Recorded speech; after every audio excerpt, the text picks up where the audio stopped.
자, 그러면 이제 독서 마지막 지문, 자, 주제복합 지문을 한번 같이 분석을 해보도록 하겠습니다. 다들 준비됐습니까? 그렇죠. 자, 이거는 이제 사회문화 관련된 지문입니다. 알겠죠? 바로 우리 사회에서 문화를 바라보는 두 개의 관점을 가와 나에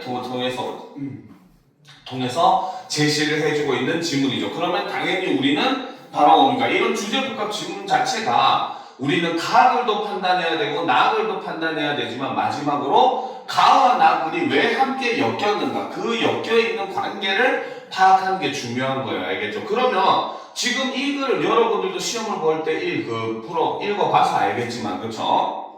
이 글은 첫 번째는 화이트라는 사람의 그런 문화에 대한 인식을, 그 다음에 나글은 반퍼슨이라는 사람의 문화에 대한 인식을 제시하고 있어요. 그러면 이 두 사람 사이의 이론들의 공통점과 차이점을 파악하는 것이 사실 이 글을 이해하는 데 가장 핵심적인 요소다라는 거 항상 유념을 해 두셔야 됩니다. 알겠습니까? 자, 그러면 첫 번째 문화과학에 대한 가글을 한번 보도록 합시다. 자, 화이트라는 사람이 주장을 하는 거예요. 흰색은 아니겠죠? 자, 화이트는 이 문화를 인간이 환경에 적응하기 위해 만들어낸 체계라고 보았다. 자, 화이트라는 사람에게 있어서 문화라고 하는 것은 바로 무엇이다? 인간이 환경에 적응하기 위해 만들어낸 체계이다. 이렇게 본 게 화이트의 생각이라는 거죠. 그렇죠? 즉, 인간은 타고난 신체적 능력만으로는 환경의 제약을 극복하기 어렵기 때문에 문화라는 수단을 활용하여 생존해 왔다는 것이다. 즉, 그 말은 화이트가 보았을 때 문화라고 하는 것은 바로 무엇이다? 이를 통해서 보면 문화는 곧 인류가 생존하기 위한 생존 수단이다. 이런 의미로 보았다는 거죠. 그렇죠? 자, 실제로 예전에 이제 모의고사 지문에서도 나왔던 적이 있었던 내용이긴 한데 알겠지? 자, 인간이라고 하는 것은 자기 혼자서 옛날에 고대 그 구석기 시대를 우리가 한번 떠올려 봅시다. 네안데르탈인 뭐 이런 시대를 알겠죠?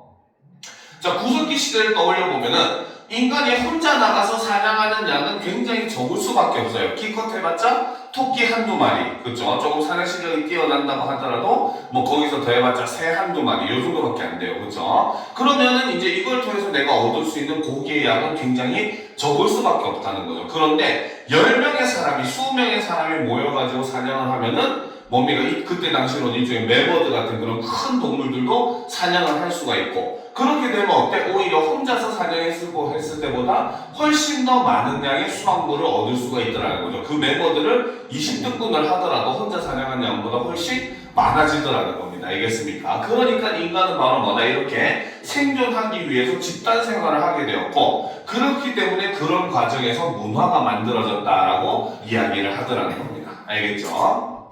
자, 그는 문화를 기술적 체계, 사회적 체계, 관념적 체계라는 세 가지 층위로 세분화하고 이를 바탕으로 문화 발전의 원리를 설명했다. 자, 그러면 지금부터는 바로 뭐다? 문화를 이루고 있는 그 세 가지 층위, 기술적 체계, 사회적 체계, 관념적 체계에 대해서 설명을 할 것이고, 거기에 이를 바탕으로 문화 발전의 원리를 설명하겠다라고 해서 설명 대상을 소개하면서 첫 번째 문단을 완성을 하고 있죠. 그렇죠? 그러면 우리는 첫 번째 문단에서 정리할 거는 하나밖에 없습니다. 그렇죠? 일단 한번 정리를 합시다. 알겠죠? 자, 문화에 대한 관점. 그렇죠? 바로 여기서는 화이트의 관점을 이렇게 소개를 하고 있죠. 그렇죠? 자, 이때 첫 번째 이 화이트라고 하는 사람은 문화라고 하는 것은 바로 무엇이다? 바로 인간이 환경에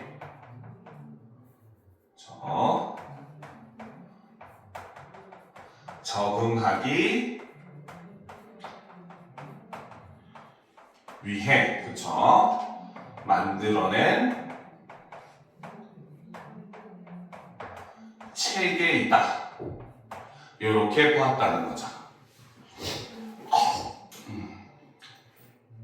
자, 그래서 인간은 바로 뭐다? 위의 내용을 간단하게 정리하면 인간은 문화를 통해서, 그렇죠?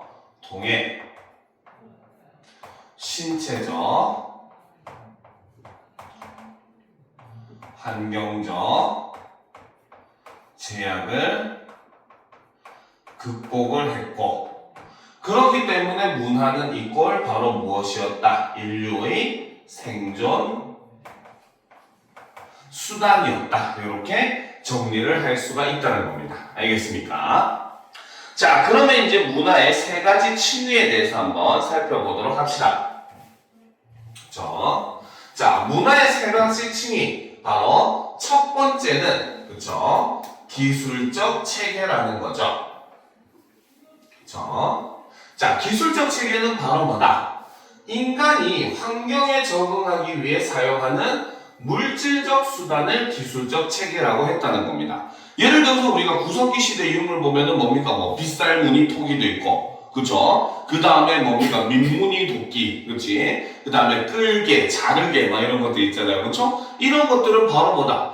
사냥을 하는 활동을 하니까 어때? 사냥감을 이제 손질을 해야 되고, 그 손질하는 과정에서 당연히 그 뭡니까? 고기를 자르기 위해서 자르개가 필요한 거고, 그쵸? 그 다음에 가죽을 벗겨내기 위해서 뭐 글개라든지 이런 것들이 또 필요한 것이고, 알겠습니까? 그런 것들, 이런 수단들이 바로 뭐다? 문화를 이루는 하나의 요소라는 거죠. 그래서 이 기술적 체계가 바로 뭐다? 문화를 결정짓는 핵심 요인이자 기반이 된다는 거죠. 그렇죠? 자, 그 이유는 조금 이따 설명이 되어 있습니다. 자, 계속 보도록 합시다. 자, 두 번째 체계는 바로 무엇이다? 사회적 체계라는 거죠. 자, 사회적 체계는 바로 이런 위에서 얘기했던 기술적 체계를 사용하기 위해 사회를 조직화하는 방식을 사회적 체계라고 얘기를 했고, 자, 그 다음 마지막 세 번째 관념적 체계는, 그쵸? 자, 바로 기술적 체계와 사회적 체계의 영향을 받아 형성된 사상, 신념, 규범 이런 것들을 이야기한다는 거죠. 자, 이때 화이트는 바로 뭐다? 기술적 체계가 변화함에 따라 사회적 체계와 관념적 체계가 잇따라 변화한다고 보았다. 그러니까 기술적 체계를 문화를 결정짓는 핵심 요인적 기반으로 본 이유는 바로 뭐다? 기술적 체계가 근본적으로 뭐다? 사회적 체계와 관념적 체계의 변화를 이끌어내는 가장 근본적인 원인이 된다라고 보았기 때문이라는 거죠. 기술이 변하니까 그걸 이용하는 사회 조직이 바뀌게 되고, 사회 조직이 바뀌니까 그 사회 조직을 원활하게 통치하기 위한 뭡니까? 관념이 바뀌게 된다는 겁니다. 알겠죠? 자, 예를 들어 봅시다. 여기서는 여러분들 이해하기 쉽게 예를 들어 설명을 했죠. 예를 들어 물을 끌어 쓰는 기술을 활용하여 농사를 짓게 되면서 수확량을 늘리기 위해 역할을 분담하는 사회를 조직하게 되었고, 이에 따라 협력을 공동체의 덕목으로 삼게 됨으로써 상부상조하는 농경 문화가 정착됐다. 즉 우리나라의 상부상조 문화가 바로 이런 것 때문에 만들어졌다. 이렇게 예를 들어서 설명을 하더라는 거죠. 알겠습니까? 자, 그러면 이 내용을 이제 한번 정리를 해보도록 합시다. 알겠죠? 자, 두 번째 바로 문화의 세 가지 층위를 보게 되면 첫 번째가 바로 기술적 체계라는 거죠. 자, 기술적 체계는 바로 뭐다? 바로 인간이 환경에 적응하기 위해, 그렇죠? 사용하는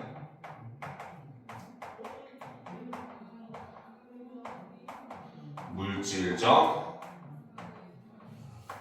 수단을 이야기하고, 이것이 바로 뭐다? 문화를 결정짓는 핵심 요인이 된다. 이렇게 얘기를 했다는 거죠. 자, 그리고 두 번째, 그쵸? 바로 사회적 체계는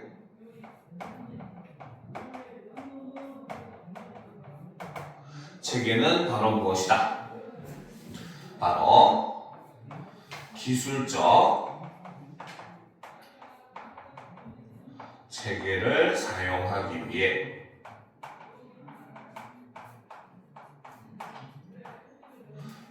어떻게 사회를 조직화하는 방식이라는 거고,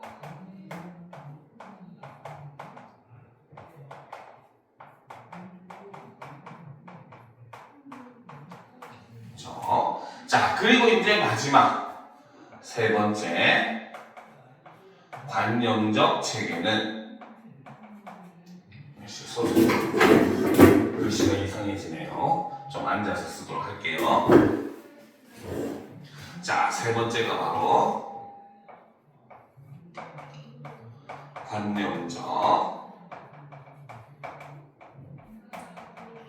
체계를 얘기하는데, 이 관념적 체계는 바로 뭐다? 바로 기술적 체계와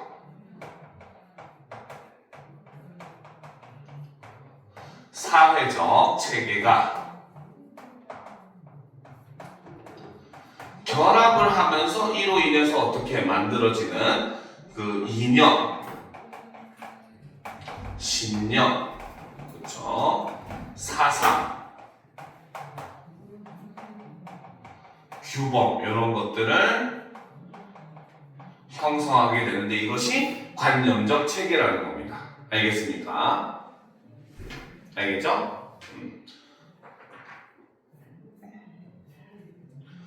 자, 그러니까 이제 화이트에 따르면은 바로 뭐다? 그 사회의 문화가 어떻게 형성됐냐를 보려면은 그 사회가 과거에 어떠한 기술적 체계를 가지고 있었고, 그렇죠? 그리고 그 기술적 체계를 사용하기 위해서 사회를 어떤 식으로 조직됐으며, 그러한 사회가 조직되면서 어떠한 이념을 중시하게 되었는가, 어떠한 규범을 중시하게 되었는가, 이런 걸 보면은 이제 문화가 형성되는 원리를 알 수가 있다라고 보는 게 어떻게 보면 화이트의 주장이다라고 볼 수 있다는 겁니다. 무슨 말인지 알겠죠? 자, 그러면 다음 문단으로 넘어갑시다. 핵심 내용을만 이렇게 정리를 하면 되겠죠? 자, 화이트에 따르면 모든 대상은 자연 법칙에 따라 유효하게 이용할 수 있는 에너지가 감소되는 방향으로 나아가지만, 인간은 이러한 흐름을 거슬러 에너지를 활용하여 생명을 유지하는 반엔트로피적 성향을 띈다라는 거죠. 그래서 일반적인 자연의 모든 대상들은 어떻더라? 화이트에 따르면은 자연 법칙에 따라 유효하게 이용할 수 있는 에너지가 감소되는 방향으로 나아간다는 거죠. 그런데 반면에 인간이라고 하는 존재만 유일하게 어떻더라? 바로 이러한 흐름을 거슬러서 에너지를 활용하여 생명을 유지하려는 반엔트로피적 성향을 띈 것이 바로 자연에 있는 대상들과 인간의 차이점이다 라고 이렇게 제시를 하고 있더라는 겁니다. 무슨 말인지 알겠죠? 자, 그러니까 우리가 원래대로라면은 이 지구상의 수많은 굉장히 유구한 역사 속에서 굉장히 많은 종들이 흥했다가도 사라지는 모습을 볼 수가 있었어요. 그죠? 대표적인 게 뭡니까? 공룡 같은 경우도 그렇게 백악기, 쥐라기 시절에 굉장히 크게 변성을 했음에도 불구하고 뭡니까? 지금은 그 흔적만 남아서 우리가 화석이라든지 이런 것들에 대한 흔적으로서만 볼 수가 있죠. 아예 현재 존재하지 않고 있습니다. 알겠습니까? 그러니까 대부분의 생물들은 바로 뭐다? 살아가면서 한번 흥했다가도 나중에 결국은 어떻게 멸종에 다가가는 그러한 방향성을 지니고 있다는 거죠. 그런데 인간만은 어때? 그 유구한 생활 속에서 살아가면서도 오히려 역을 어때? 문화를 이루고 사회를 이루면서 더욱더 번성하고 더욱더 흥하는 모습을 보이게 되고, 결국은 현재 지구를 지배하는 종으로서 이제 인간이 지금 거론이 되고 있는 그런 상황인 거죠. 알겠습니까? 자, 그래서 그에 따라 인간은 에너지를 획득하고 이용하는 수단을 개발하면서 문화를 발전시켜 나갔다라는 겁니다. 알겠습니까? 자, 그러면 이제 우리가 여기서 세 번째 내용을 정리를 해보면은, 자, 요건 다 적었죠? 그렇죠? 자, 그러면 이제 바로 뭐다? 화이트에 따르면 이제 인간에 대해서 정리를 할 필요가 있겠죠? 자, 화이트에 따르면 인간이라고 하는 존재는 바로 어떤 존재다? 바로 자연의 흐름에 흐름을 거슬러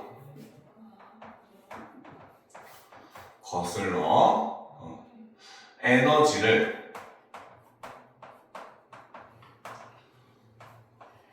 활용하여 생명을 유지하는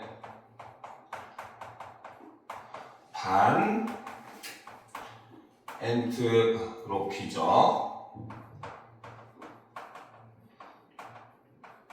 성향을 지닌 그런 존재라는 거죠. 그렇죠? 그런데 반면에 자연의 모든 대상, 물론 인간은 제외겠죠. 그렇죠? 대상들은 원래는 어떤 모습을 나타내고 있다. 바로 자연 법칙에 따라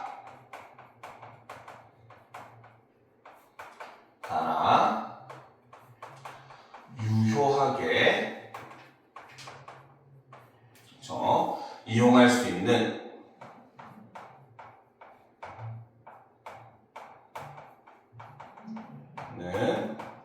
에너지가 감소하는 것이 원래는 자연스러운 발전의 모습이다 라는 겁니다. 알겠습니까? 자, 화이트는 문화 발전의 보편적 원리를 E 곱하기 T는 C라는 공식으로서 나타내었다. 자, 그래서 이 E 곱하기 T는 C 이것이 바로 무엇이다? 화이트가 얘기하는 문화 발전의 보편적 원리이다 라는 거죠. 자, 이때 이 공식에서 E는 1인간 연간 동력화한 에너지의 양, T는 에너지를 이용하는 기술적 체계의 효율성, C는 문화 발전의 정도를 의미한다. 자, 그 말은 바로 뭐다? 1인당 연간 동력화하는 에너지의 양이 많으면 많을수록, 그쵸? 그 다음에 두 번째는 바로 뭐다? 에너지를 이용하는 기술적 체계가 효율적이면 효율적일수록 어때? 문화의 발전이 굉장히 강하게 된다. 문화가 크게 발전한다. 이렇게 볼 수 있다는 거죠. 알겠습니까? 거꾸로 얘기하면 문화 발전의 정도는 바로 뭐다? 1인당 연간 동력화한 에너지 양이나 혹은 뭡니까? 기술적 체계의 효율성에 비례하는 모습을 보여준다라고 얘기를 할 수 있다는 겁니다. 알겠습니까? 자, 그래서 이때 문화의 발전은 기술적 체계를 고도화하여 E와 T를 높임으로써 실현됐다. 자, 이때 바로 뭐다? 문화의 발전이라고 하는 것은 기술적 체계를 고도화하여 E와 T를 높임으로써 실현이 된다는 거죠. 자, 이는 문화가 인간이 자연으로부터 얻은 에너지의 양과 에너지를 효율적으로 동력할 수 있는 정도에 따라 발전한다는 것을 의미한다라는 거죠. 자, 그러면 마지막 네 번째 바로 문화 발전의 보편적 원리. 그렇죠? 문화 발전의 보편적 원리를 정리를 해보면, 자, 공식으로 나타냈죠. 바로 첫 번째, 바로 뭐다? E는 바로 1인당 연간 동력화한 에너지 양. 그쵸? 이거 곱하기 T는 바로 무엇이다? 바로 기술적 체계의 효율성. 자, 이거를 이렇게 곱하면은 결과가 뭐가 된다? 바로 C는 바로 문화 발전 정도가 된다. 이렇게 정리를 할 수가 있다는 거죠. 알겠습니까? 자, 그렇기 때문에 이 말을 한 번 더 정리하면 바로 뭐다? 바로 문화의 발전이라고 하는 것은 무엇과 같다? 바로 기술적 체계를 고도화함으로써 이를 통해서 E와 T를 높이는 것을 의미한다. 요거를 얘기한다는 거죠.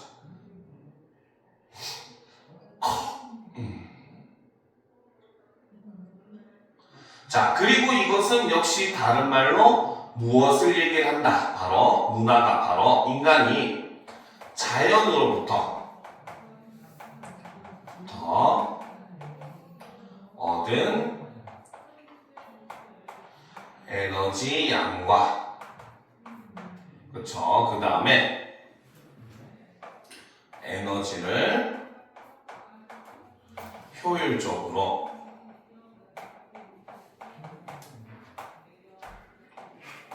동력화 할 수 있는 정도에 따라서 문화가 발전을 한다. 이렇게 정리가 가능하다는 겁니다. 알겠습니까? 자, 그래서 여기서는 바로 화이트라고 하는 사람이 문화와 인간 그리고 그 문화로 인해서 만들어지는 여러 가지 사회적 체계 이런 것들에 대해서 설명한 화이트의 이론을 설명한 글을 살펴보았습니다. 알겠죠? 자, 그러면 다음 페이지 바로 반퍼슨의 사회에 대한 문화에 대한 개념을 한번 살펴보도록 합시다. 알겠죠? 자, 두 번째 급변하는 흐름 속의 문화라는 글입니다. 자, 보도록 합시다. 그러면 당연히 앞에서 얘기했듯이 앞에 화이트의 생각과 여러분들 자꾸 비교를 하면서 보는 습관을 가져야 되겠죠. 그렇죠? 자, 봅시다. 자, 반퍼스는 그렇죠? 자, 문화를 인간이 세계를 이해하는 사고가 삶의 방식으로 드러난 것이라고 보았다라는 거죠. 자, 반퍼스는 문화를 무엇으로 보았다? 인간이 세계를 이해하는 사고가 삶의 방식으로 드러난 것이다. 자, 그는 문화의 형성을 신화적 사고, 존재론적 사고, 기능적 사고라는 세 가지 유형으로 설명하면서 명사가 아닌 동사로서의 문화를 강조를 한다라는 거죠. 자, 왜 반퍼스는 문화라고 하는 것은 명사가 아니라 동사라고 이야기를 했을까? 바로 무엇이다? 문화는 바로 삶의 방식, 움직임이기 때문이라는 거죠. 무슨 말인지 알겠습니까? 자, 그러면 이제 우리가 한번 계속해서 살펴보도록 합시다. 자, 반퍼슨에 따르면 신화적 사고란, 자, 여기서 보면 사고를 역시 반퍼슨도 세 개로 얘기를 하고 있어요. 그렇죠? 이런 점은 우리가 앞에서 얘기했던 화이트와 비슷한 점이죠. 그렇죠? 자, 일단 첫 번째 신화적 사고라고 하는 것은 바로 뭐다? 자, 이때는 세계라고 하는 것은 이꼴 바로 뭐다? 인간을 압도하는 거대한 힘이다라고 인식을 한다는 거죠. 알겠습니까? 자, 그리고 그 힘의 상징적 의미를 부여함으로써 삶의 질서와 안정감을 확보하려는 사고방식이다라는 거죠. 자, 그러니까 옛날에는 그 구석기 시대라든지 신석기 시대라든지 혹은 고대 국가사회, 그렇죠? 이런 사회들을 보게 되면은 자연을 섬기는 그런 종교들이 굉장히 많았어요. 그렇죠? 대표적으로 이집트의 신이 누굽니까? 이집트의 대표적인 신. 최고신. 아니, 그거는 왕이고, 파라오는. 최고신이 누구야? 이집트의 최고신.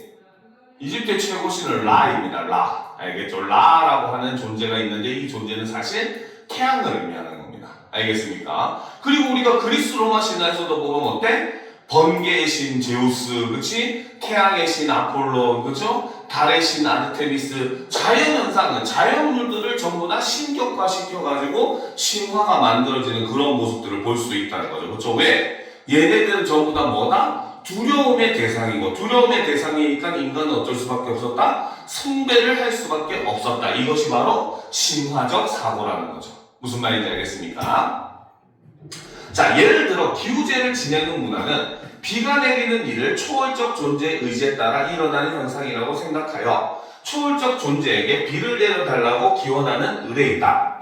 이는 가뭄으로 식수가 부족해져 사회가 처한 위기를 해결함으로써 공동체의 안정과 질서를 도모하려는 삶의 방식이라고 볼 수 있다라는 거죠. 그렇죠? 자, 그래서 신화적 사고라고 하는 것은 정확하게 그 일종의 일반화시키면 바로 뭐다?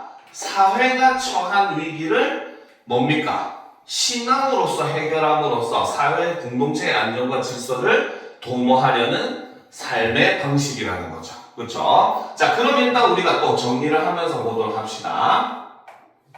자, 문화에 대한 시각. 바로 이번에는 반퍼슨의 시각을 살펴보는 거죠. 그렇죠? 자, 반퍼슨에게 있어서 문화라고 하는 것은 바로 무엇이다? 바로 인간이 세계를 이해하고 이해하는 사고가 삶의 방식으로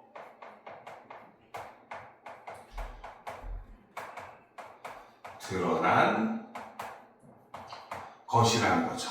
그렇죠? 자, 그러면 이제 바로 뭐다? 문화에 대한, 그렇죠? 사고 유형을 세 가지로 살펴보게 되면 첫 번째가 바로 신화적 사고. 그렇죠? 자, 신화적 사고라고 하는 것은 바로 뭐다? 신화적 사고에 있어서 세계라고 하는 존재, 다른 말로는 자연이라고 볼 수가 있겠죠. 그렇죠? 이 세계라고 하는 존재는 바로 뭐다? 인간을 압도하는 거대한 힘이라는 겁니다. 알겠습니까? 자, 그러니까 바로 뭐다? 바로 세계의 상징적인 의미를 부여를 하고, 그렇죠? 자, 이를 통해서 어떻게? 바로 삶의 질서와 안정감을 확보하려는 그러한 사고방식이 바로 신화적 사고방식이라는 거죠. 그렇죠? 그래서 결과적으로 이제 이 신화적 사고방식, 일종의 자연을 신격화시킨다는 거죠. 그렇죠? 그래서 이것은 바로 뭐다? 사회가 처한 위기를 해결을 함으로써 이를 통해 바로 뭐다? 공동체의 질서, 안정을 도모하는 이러한 삶의 방식이 바로 신화적 사고다라고 본다는 거죠. 알겠습니까? 자, 그 다음 이제 두 번째로 넘어가 보도록 합시다. 그렇죠? 자, 두 번째, 존재론적 사고는, 그렇죠? 자, 두 번째, 존재론적 사고는, 자, 바로 인간이 사물과 현상을 이성적으로 파악하여 세계의 본질을 객관적으로 구명하려는 사고방식이다. 그래서 인간이 바로 뭐다? 사물과 현상을 이성적으로 파악을 함으로써 이를 통해 세계의 본질을 객관적으로 규명하려는 사고방식이라는 거죠. 쉽게 말하면 과학을 예를 들면 됩니다. 알겠습니까? 앞에서 신화적 사고는 자연을 신격화시켜가지고 숭배함으로써 질서와 안정을 도모했다면 그 다음 두 번째 존재론적 사고는 바로 뭐다? 자연을 과학적으로 분석해가지고 그 원인을 찾으려는 사고가 바로 존재론적 사고다라고 보시면 된다는 거죠. 알겠죠?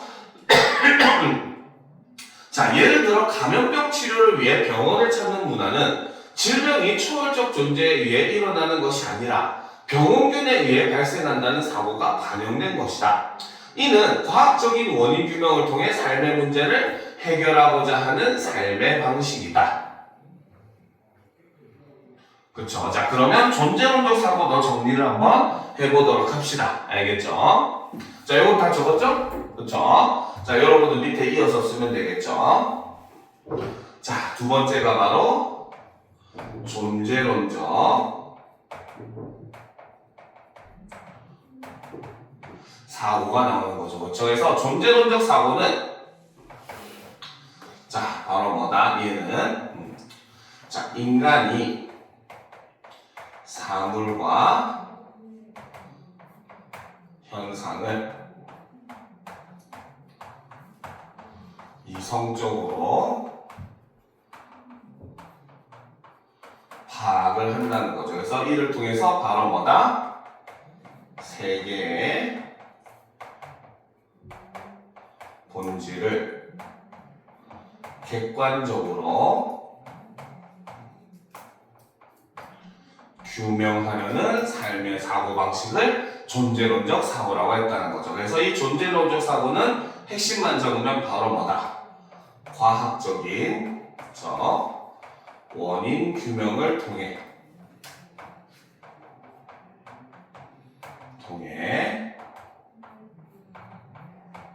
삶의 문제를 해결할 그 삶의 방식이라는 거죠. 자, 그럼 이제 마지막 세 번째. 자, 기능적 사고는 그죠? 자, 다양한 관계 속에서 수행되는 기능을 중심으로 세계를 이해하려는 사고방식이라는 거죠. 그렇죠? 자, 예를 들어 관료제 문화는 구성원들의 역할을 중심으로 관계를 위계화하여 업무 처리의 효율성을 제고할 수 있다는 사고가 반영된 것이다. 이는 각 구성원이 수행하는 역할을 체계화하여 원활한 행정 업무를 수행하려는 삶의 방식이라고 할 수 있다. 즉 바로 뭐다? 사람과 사람들 사이의 관계에 의해 가지고 바로 뭡니까? 문화가 형성이 된다라고 보는 게 기능적 사고라는 거죠. 알겠습니까? 자, 그러면 이제 세 번째도 역시 한번 정리를 해보도록 합시다. 자, 세 번째가 바로 기능적 사고죠.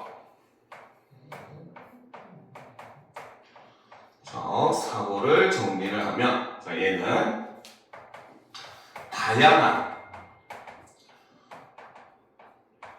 관계 속에서 수행되는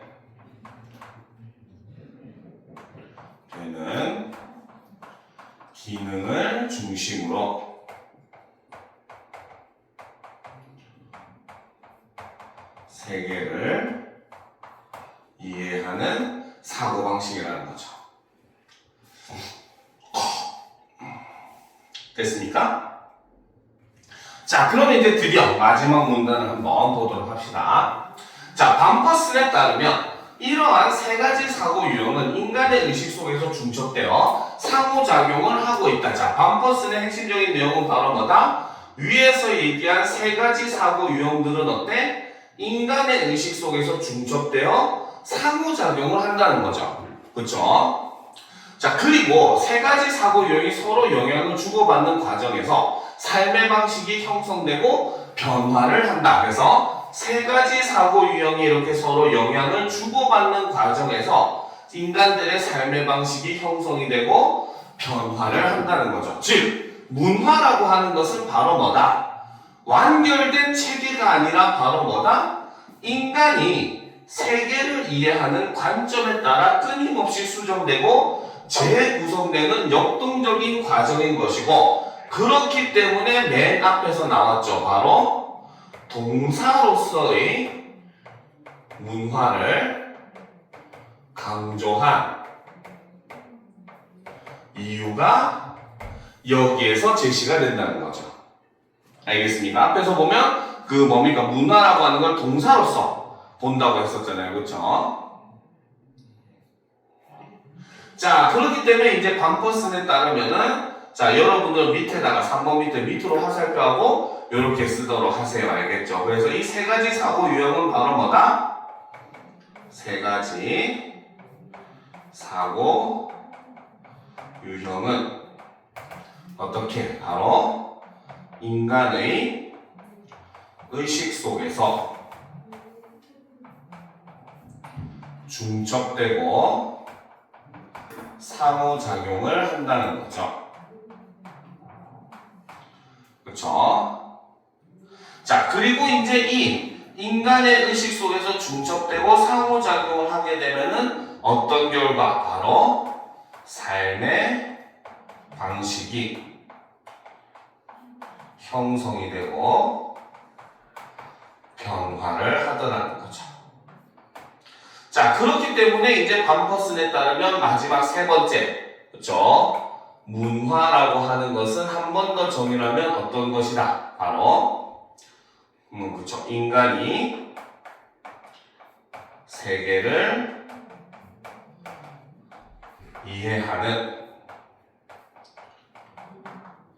관점에 따라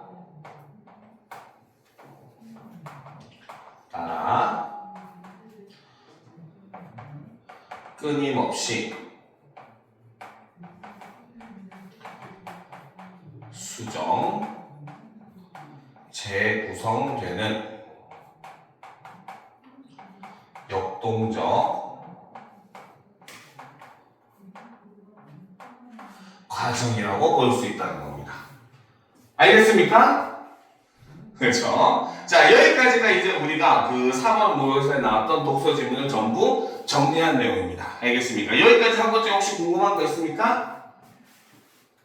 없어요? 자, 그러면 이제 우리가 정리를 했으니까, 그쵸? 이제 남은 시간 동안에는 모의고사 문제를 한번 풀어보고, 알겠습니까? 질문할 거 질문하고 오늘 수업 마무리할 겁니다. 이따가 알겠죠? 그러면 지금부터 정리를 한번 문제를 풀어보도록 합시다.